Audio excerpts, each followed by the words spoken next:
Chapter 3 and 4. Mind Your Own Business and the History of Taxes. The rich focus on their asset columns while everyone else focuses on their income statements. In 1974, Ray Kroc, the founder of McDonald's, was asked to speak to the MBA class at the University of Texas at Austin. A friend of mine was a student in that MBA class. After a powerful and inspiring talk, the class adjourned and the students asked Ray if he would join them at their favorite hangout to have a few beers. Ray graciously accepted. "What business am I in?" Ray asked, once the group had all their beers in hand. Everyone laughed, my friend said. Most of the MBA students thought Ray was just fooling around. No one answered, so Ray asked again, "What business do you think I'm in?" The students laughed again, and finally one brave soul yelled out, "Ray, who in the world doesn't know that you're in the hamburger business?" Ray chuckled. "That's what I thought you would say." He paused and then quickly added, "Ladies and gentlemen, I'm not in the hamburger business. My business is real estate." As my friend tells the story, Ray spent a good amount of time explaining his viewpoint. In his business plan, Ray knew that the primary business focus was to sell hamburger franchises, but what he never lost sight of was the location of each franchise. He knew that the land and its location were the most significant factors in the success of each franchise.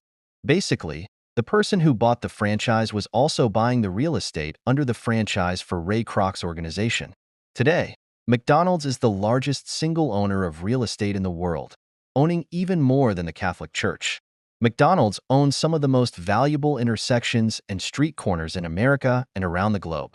My friend considers this as one of the most important lessons in his life.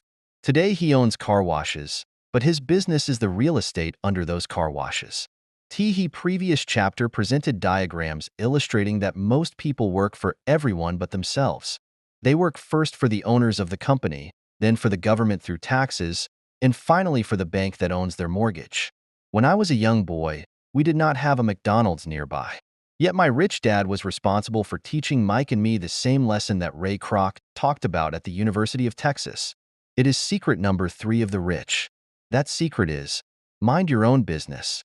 Financial struggle is often directly the result of people working all their lives for someone else. Many people will simply have nothing at the end of their working days to show for their efforts. Our current educational system focuses on preparing today's youth to get good jobs by developing scholastic skills. Their lives will revolve around their wages or, as described earlier, their income column. Many will study further to become engineers, scientists, cooks, police officers, artists, writers, and so on. Often I ask people, "What is your business?" And they will say, "Oh, I'm a banker." Then I ask them if they own the bank. And they usually respond, "No, I work there." In that instance, they have confused their profession with their business. Their profession may be a banker, but they still need their own business. A problem with school is that you often become what you study. So if you study cooking, you become a chef. If you study the law, you become an attorney, and a study of auto mechanics makes you a mechanic. The mistake in becoming what you study is that too many people forget to mind their own business. They spend their lives minding someone else's business and making that person rich. To become financially secure, a person needs to mind their own business. Your business revolves around your asset column, not your income column. As stated earlier, the number one rule is to know the difference between an asset and a liability and to buy assets. The rich focus on their asset columns, while everyone else focuses on their income statements. That is why we hear so often, "I need a raise. If only I had a promotion. I am going back to school to get more training so I can get a better job. I am going to work overtime. Maybe I can get a second job." Financial struggle is often the result of people working all their lives for someone else. In some circles, these are sensible ideas, but you are still not minding your own business. These ideas all still focus on the income column and will only help a person become more financially secure if the additional money is used to purchase income-generating assets. The primary reason the majority of the poor and middle class are fiscally conservative, which means I can't afford to take risks, is that they have no financial foundation. They have to cling to their jobs and play it safe. When downsizing became the in thing to do, millions of workers found out their largest so-called asset, their home, was eating them alive. Their asset was costing them money every month. Their car, another asset, was eating them alive. The golf clubs in the garage that cost $1,000 were not worth $1,000 anymore. Without job security, they had nothing to fall back on. What they thought were assets could not help them survive in a time of financial crisis. I assume most of us have filled out a credit application to buy a house or a car.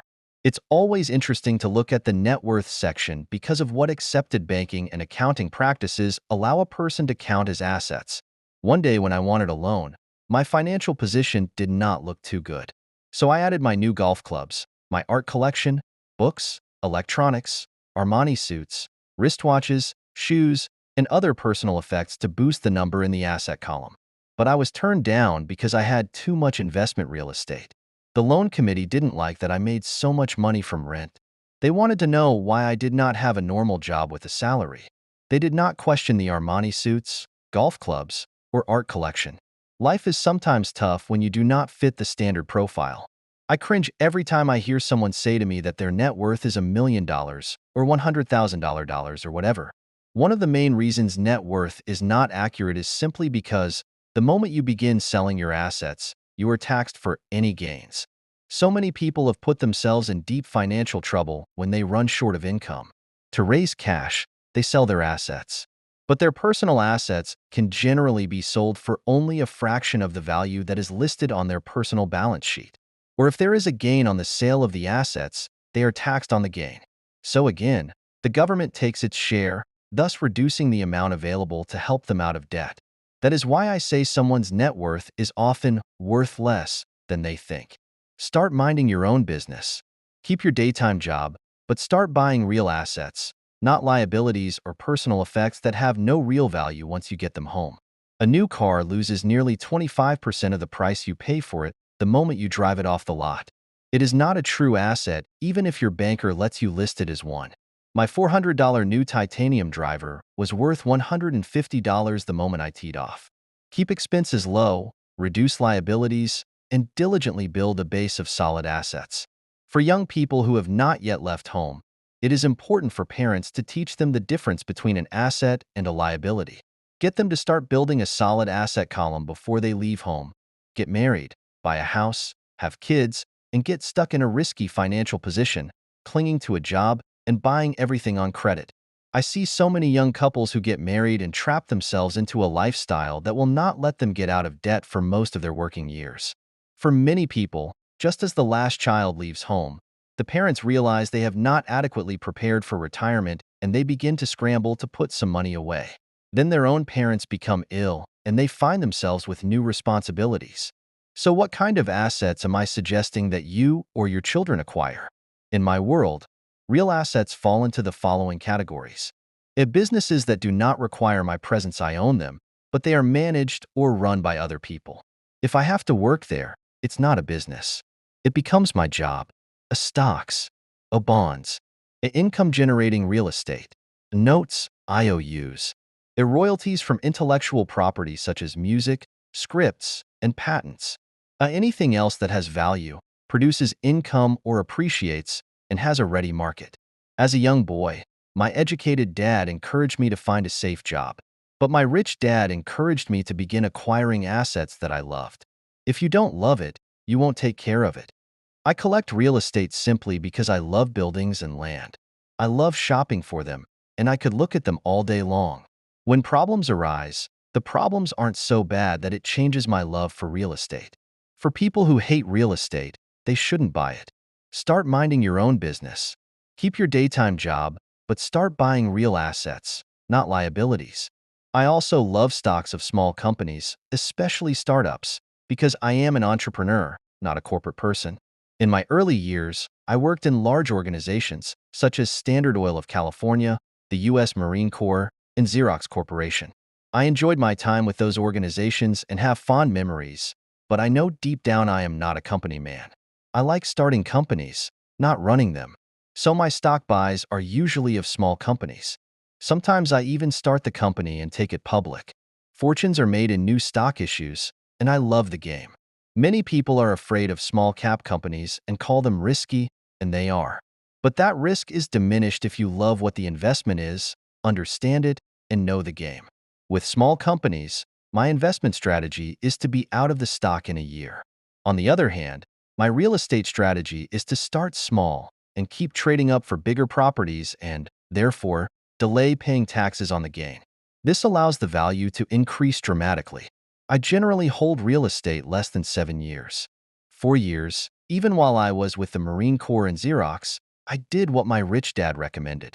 I kept my day job, but I still minded my own business. I was active in my asset column trading real estate and small stocks. Rich Dad always stressed the importance of financial literacy. The better I was at understanding the accounting and cash management, the better I would be at analyzing investments and eventually starting and building my own company. I don't encourage anyone to start a company unless they really want to. Knowing what I know about running a company, I wouldn't wish that task on anyone. There are times when people can't find employment, and starting a company seems like the best solution. But the odds are against success. 9 out of 10 companies fail in 5 years. Of those that survive the first 5 years, 9 out of every 10 of those eventually fail as well. So only if you really have the desire to own your own company do I recommend it. Otherwise, keep your day job and mind your own business. When I say mind your own business, I mean to build and keep your asset column strong. Once a dollar goes into it, never let it come out. Think of it this way. Once a dollar goes into your asset column, it becomes your employee. The best thing about money is that it works 24 hours a day and can work for generations. Keep your day job, be a great hardworking employee, but keep building that asset column. As your cash flow grows, you can indulge in some luxuries. An important distinction is that rich people buy luxuries last, while the poor and middle class tend to buy luxuries first. The poor and the middle class often buy luxury items like big houses, diamonds, furs, jewelry, or boats because they want to look rich. They look rich, but in reality they just get deeper in debt on credit. The old money people, the long-term rich, build their asset column first. Then the income generated from the asset column buys their luxuries. The poor and middle class buy luxuries with their own sweat, blood, and children's inheritance. A true luxury is a reward for investing in and developing a real asset. For example, when my wife Kim and I had extra money coming from our apartment houses, she went out and bought her Mercedes. It didn't take any extra work or risk on her part because the apartment house bought the car. She did, however, have to wait 4 years while the real estate investment portfolio grew and began generating enough extra cash flow to pay for the car. But the luxury, the Mercedes, was a true reward because she proved she knew how to grow her asset column.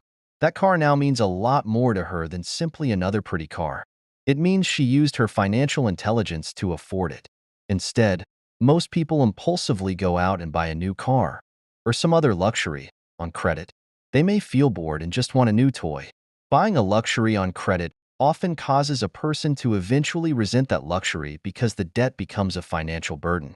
After you've taken the time and invested in and built your own business, you are now ready to learn the biggest secret of the rich, the secret that puts the rich way ahead of the pack. Chapter 4, Lesson 4. The History of Taxes and the Power of Corporations. My rich dad just played the game smart, and he did it through corporations, the biggest secret of the rich. I remember in school being told the story of Robin Hood and his merry men. My teacher thought it was a wonderful story of a romantic hero who robbed from the rich and gave to the poor. My rich dad did not see Robin Hood as a hero. He called Robin Hood a crook. Robin Hood may be long gone, but his followers live on. I often still hear people say, "Why don't the rich pay for it?" Or, "The rich should pay more in taxes and give it to the poor." It is this Robin Hood fantasy, or taking from the rich to give to the poor, that has caused the most pain for the poor and the middle class. The reason the middle class is so heavily taxed is because of the Robin Hood ideal. The reality is that the rich are not taxed. It's the middle class, especially the educated upper-income middle class, who pays for the poor. Again, to understand fully how things happen, we need to look at the history of taxes. Although my highly educated dad was an expert on the history of education, my rich dad fashioned himself as an expert on the history of taxes. Rich Dad explained to Mike and me that originally, in England and America, there were no taxes. Occasionally, there were temporary taxes levied in order to pay for wars. The king or the president would put the word out and ask everyone to chip in, Taxes were levied in Britain for the fight against Napoleon from 1799 to 1816, and in America to pay for the Civil War from 1861 to 1865. In 1874, England made income tax a permanent levy on its citizens. In 1913, an income tax became permanent in the United States with the adoption of the 16th Amendment to the U.S. Constitution. At one time, Americans were anti-tax. It had been the tax on tea that led to the famous Tea Party in Boston Harbor, an incident that helped ignite the Revolutionary War. It took approximately 50 years in both England and the United States to sell the idea of a regular income tax.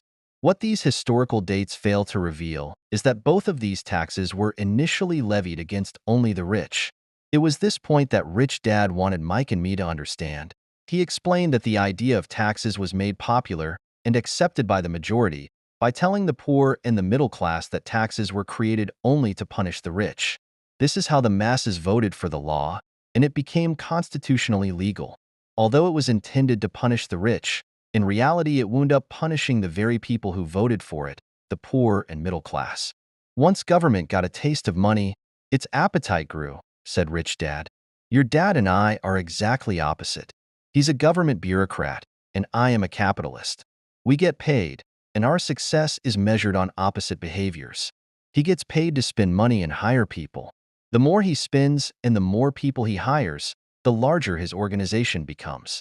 In the government, a large organization is a respected organization. On the other hand, within my organization, the fewer people I hire and the less money I spend, the more I am respected by my investors. That's why I don't like government people. They have different objectives than most business people. As the government grows, more and more tax dollars are needed to support it. My educated dad sincerely believed that government should help people. He loved John F. Kennedy and especially the idea of the Peace Corps. He loved the idea so much that both he and my mom worked for the Peace Corps, training volunteers to go to Malaysia, Thailand, and the Philippines. He always strived for additional grants and budget increases so he could hire more people, both in his job with the Education Department and in the Peace Corps. My rich dad did not see Robin Hood as a hero. He called Robin Hood a crook. From the time I was about 10 years old, I would hear from my rich dad that government workers were a pack of lazy thieves, and from my poor dad I would hear how the rich were greedy crooks who should be made to pay more taxes. Both sides had valid points. It was difficult to go to work for one of the biggest capitalists in town and come home to a father who was a prominent government leader. It was not easy to know which dad to believe. Yet when you study the history of taxes, an interesting perspective emerges. As I said, the passage of taxes was only possible because the masses believed in the Robin Hood theory of economics. Take from the rich and give to everyone else. The problem was that the government's appetite for money was so great that taxes soon needed to be levied on the middle class, and from there it kept trickling down. However, the rich saw an opportunity because they don't play by the same set of rules. The rich knew about corporations, which became popular in the days of sailing ships. The rich created the corporation as a vehicle to limit their risk to the assets of each voyage. The rich put their money into a corporation to finance the voyage. The corporation would then hire a crew to sail to the New World to look for treasure. If the ship was lost, the crew lost their lives, but the loss to the rich would be limited only to the money they invested for that particular voyage. It is the knowledge of the legal corporate structure that really gives the rich a vast advantage over the poor and the middle class. Having two fathers teaching me, one a socialist and the other a capitalist, I quickly began to realize that the philosophy of the capitalist made more financial sense to me. It seemed to me that the socialists ultimately penalized themselves due to their lack of financial education. No matter what the take from the rich crowd came up with, the rich always found a way to outsmart them. That is how taxes were eventually levied on the middle class. The rich outsmarted the intellectuals solely because they understood the power of money, a subject not taught in schools. How did the rich outsmart the intellectuals? Once the take from the rich tax was passed, cash started flowing into government coffers. Initially, people were happy. Money was handed out to government workers and the rich.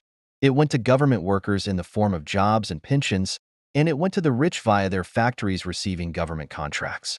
The government received a large pool of money, but the problem was the fiscal management of that money. The government ideal is to avoid having excess money. If you fail to spend your allotted funds, you risk losing it in the next budget. You would certainly not be recognized for being efficient. Business people, on the other hand, are rewarded for having excess money and are applauded for their efficiency. As this cycle of growing government spending continued, the demand for money increased, and the tax the rich idea was adjusted to include lower income levels, down to the very people who voted it in, the poor and the middle class. True capitalists used their financial knowledge to simply find an escape. They headed back to the protection of a corporation. But what many people who have never formed a corporation don't know is that a corporation is not really a thing. A corporation is merely a file folder with some legal documents in it, sitting in some attorney's office and registered with a state government agency. It's not a big building or a factory or a group of people. A corporation is merely a legal document that creates a legal body without a soul. Using it, the wealth of the rich was once again protected. It was popular because the income tax rate of a corporation is less than the individual income tax rates. In addition, certain expenses could be paid by a corporation with pre-tax dollars. His war between the haves and have-nots has raged for hundreds of years. The battle is waged whenever and wherever laws are made, and it will go on forever. The problem is that the people who lose are the uninformed, the ones who get up every day and diligently go to work and pay taxes. If they only understood the way the rich play the game, they could play it too. Then they would be on their way to their own financial independence. This is why I cringe every time I hear a parent advise their children to go to school so they can find a safe, secure job. An employee with a safe, secure job without financial aptitude has no escape. Average Americans today work 4 to 5 months for the government just to cover their taxes. In my opinion, that is simply too long. The harder you work, the more you pay the government. That is why I believe that the idea of take from the rich backfired on the very people who voted it in. Every time people try to punish the rich don't simply comply. They react. They have the money, power, and intent to change things. They don't just sit there and voluntarily pay more taxes. Instead, they search for ways to minimize their tax burden. They hire smart attorneys and accountants and persuade politicians to change laws or create legal loopholes. They use their resources to effect change. The tax code of the United States also allows other ways to reduce taxes. Most of these vehicles are available to anyone, but it is the rich who find them because they are minding their own business. For example, 1031 is jargon for Section 1031 of the Internal Revenue Code, which allows a seller to delay paying taxes on a piece of real estate that is sold for a capital gain through an exchange for a more expensive piece of real estate. Real estate is one investment vehicle that has a great tax advantage. As long as you keep trading up in value, you will not be taxed on the gains until you liquidate. People who don't take advantage of these legal tax savings are missing a great opportunity to build their asset columns. The poor and middle class don't have the same resources. They sit there and let the government's needles enter their arm and allow the blood donation to begin. Today, I am constantly shocked at the number of people who pay more taxes or take fewer deductions simply because they are afraid of the government. I have friends who have had their businesses shut down and destroyed, only to find out it was a mistake on the part of the government. I realize all that. But the price of working from January to May is a high price to pay for that intimidation. My poor dad never fought back. My rich dad didn't either. He just played the game smarter, and he did it through corporations, the biggest secret of the rich. If you work for money, you give the power to your employer. If money works for you, you keep the power and control it. You may remember the first lesson I learned from my rich dad. I was a little boy of 9 who had to sit and wait for him to choose to talk to me. I sat in his office waiting for him to get to me. He was ignoring me on purpose. He wanted me to recognize his power and to desire to have that power for myself one day. During all the years I studied and learned from him, he always reminded me that knowledge is power. And with money comes great power that requires the right knowledge to keep it and make it multiply. Without that knowledge, the world pushes you around. Rich Dad constantly reminded Mike and me that the biggest bully was not the boss or the supervisor, but the tax man. The tax man will always take more if you let him. The first lesson of having money work for you, as opposed to you working for money, is all about power. If you work for money, you give the power to your employer. If money works for you, you keep the power and control it. Once we had this knowledge of the power of money working for us, he wanted us to be financially smart and not let anyone or anything push us around. If you're ignorant, it's easy to be bullied. If you know what you're talking about, you have a fighting chance. That is why he paid so much for smart tax accountants and attorneys. It was less expensive to pay them than to pay the government. His best lesson to me was, be smart and you won't be pushed around as much. He knew the law because he was a law-abiding citizen and because it was expensive to not know the law. If you know you're right, you're not afraid of fighting back. Even if you are taking on Robin Hood and his band of merry men. My highly educated dad always encouraged me to land a good job with a strong corporation. He spoke of the virtues of working your way up the corporate ladder. He didn't understand that, by relying solely on a paycheck from a corporate employer, I would be a docile cow ready for milking. When I told my rich dad of my father's advice, he only chuckled. "Why not own the ladder?" was all he said. As a young boy, I did not understand what rich dad meant by owning my own corporation. It was an idea that seemed impossible and intimidating. Although I was excited by the idea, my inexperience wouldn't let me envision the possibility that grown-ups would someday work for a company I would own. Each dollar in my asset column was a great employee, working hard to make more employees and buy the boss a new Porsche. The point is that, if not for my rich dad, I would have probably followed my educated dad's advice. It was merely the occasional reminder of my rich dad that kept the idea of owning my own corporation alive and kept me on a different path. By the time I was 15 or 16, I knew I wasn't going to continue down the path my educated dad recommended. I didn't know how I was going to do it, but I was determined not to head in the direction most of my classmates were heading. That decision changed my life.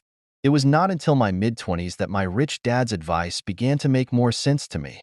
I was just out of the Marine Corps and working for Xerox. I was making a lot of money, but every time I looked at my paycheck, I was disappointed. The deductions were so large, and the more I worked, the greater they became. As I became more successful, my bosses talked about promotions and raises.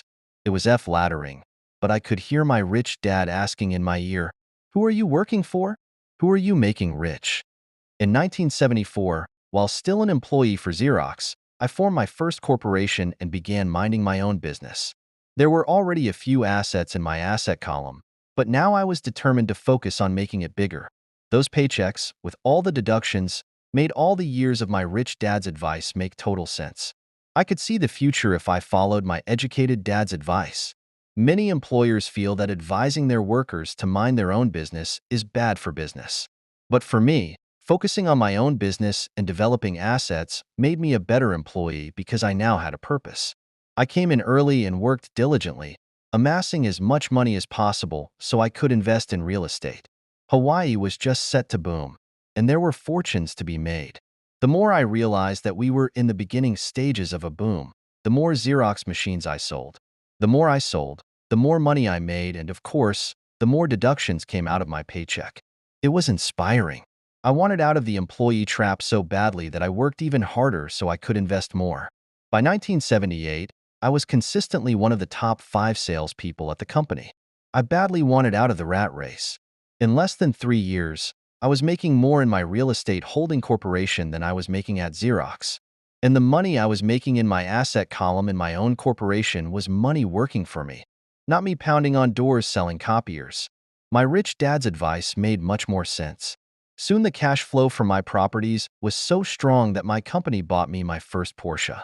My fellow Xerox salespeople thought I was spending my commissions. I wasn't. I was investing my commissions in assets. My money was working hard to make more money. Each dollar in my asset column was a great employee, working hard to make more employees and buy the boss a new Porsche with before-tax dollars. I began to work harder for Xerox. The plan was working, and my Porsche was the proof. By using the lessons I learned from my rich dad, I was able to get out of the proverbial rat race at an early age. It was made possible because of the strong financial knowledge I had acquired through rich dad's lessons. Without this financial knowledge, which I call financial intelligence or financial IQ, my road to financial independence would have been much more difficult. I now teach others in the hope that I may share my knowledge with them. I remind people that financial IQ is made up of knowledge from 4 broad areas of expertise. 1. Accounting. Accounting is financial literacy, or the ability to read numbers.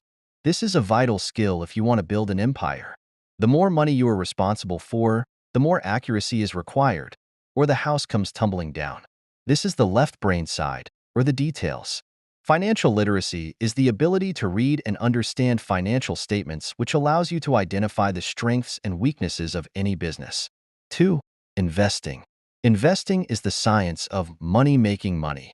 This involves strategies and formulas which use the creative right brain side. 3. Understanding markets. Understanding markets is the science of supply and demand. You need to know the technical aspects of the market, which are emotion-driven, in addition to the fundamental or economic aspects of an investment. Does an investment make sense, or does it not make sense based on current market conditions? 4. The law. A corporation wrapped around the technical skills of accounting, investing, and markets can contribute to explosive growth. A person who understands the tax advantages and protections provided by a corporation can get rich so much faster than someone who is an employee or a small business sole proprietor. It's like the difference between someone walking and someone flying. The difference is profound when it comes to long-term wealth. Tax advantages. A corporation can do many things that an employee cannot, like pay expenses before paying taxes. That is a whole area of expertise that is very exciting. Employees earn and get taxed, and they try to live on what is left. A corporation earns, spends everything it can, and is taxed on anything that is left. It's one of the biggest legal tax loopholes that the rich use. They're easy to set up and are not expensive if you own investments that are producing good cash flow. For example, by owning your own corporation, your vacations can be board meetings in Hawaii. Car payments, insurance, repairs, and health club memberships are company expenses. Most restaurant meals are partial expenses, and on and on. But it's done legally with pre-tax dollars. A protection from lawsuits. We live in a litigious society. Everybody wants a piece of your action. The rich hide much of their wealth using vehicles such as corporations and trusts to protect their assets from creditors. When someone sues a wealthy individual, they are often met with layers of legal protection and often find that the wealthy person actually owns nothing. They control everything, but own nothing. The poor and middle class try to own everything and lose it to the government or to fellow citizens who like to sue the rich. They learned it from the Robin Hood story. Take from the rich and give it to the poor. It is not the purpose of this book to go into the specifics of owning a corporation. But I will say that if you own any kind of legitimate assets, I would consider finding out more about the benefits and protection offered by a corporation as soon as possible. There are many books written on the subject that will detail the benefits and even walk you through the steps necessary to set up a corporation. Garrett Sutton's books on corporations provide wonderful insight into the power of personal corporations. Financial IQ is actually the synergy of many skills and talents. I would say it is the combination of the 4 technical skills listed above that make up basic financial intelligence. If you aspire to great wealth, it is the combination of these skills that will greatly amplify your financial intelligence.